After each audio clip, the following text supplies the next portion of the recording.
Greetings. My name is Owen Ryder, and I am the author of the Christian book, The Hourglass by Owen Ryder.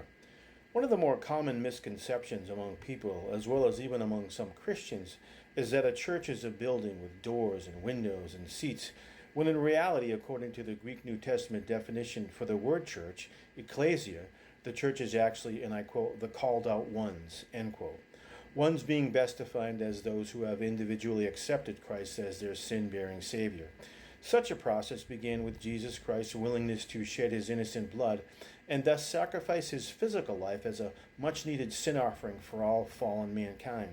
That sacrifice has culminated in individual ones accepting that sacrifice in a personal spiritual conversion. Whenever and wherever those ones gather together, that is the church.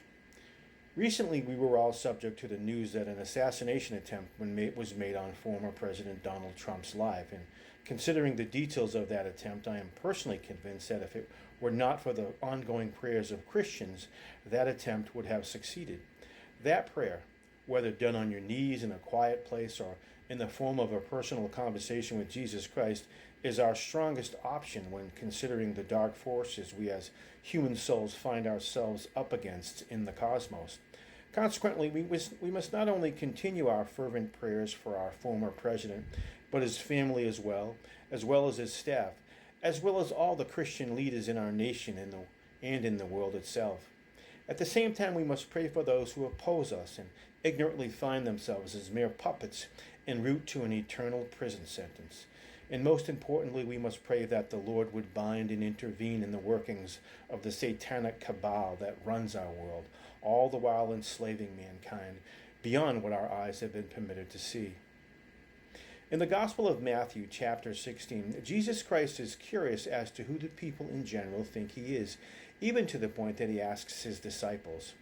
It is Peter who gives the answer that he is looking for, when he says in verse 16, and I quote, "You are the Christ, the Son of the living God," end quote.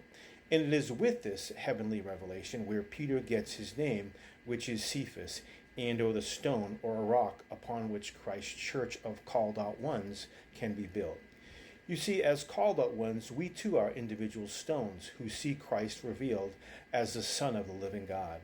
And concerning the strength and power Jesus has given his church of called out ones, he says in verse 18, and I quote, that not even the gates of hell shall prevail against her, end quote.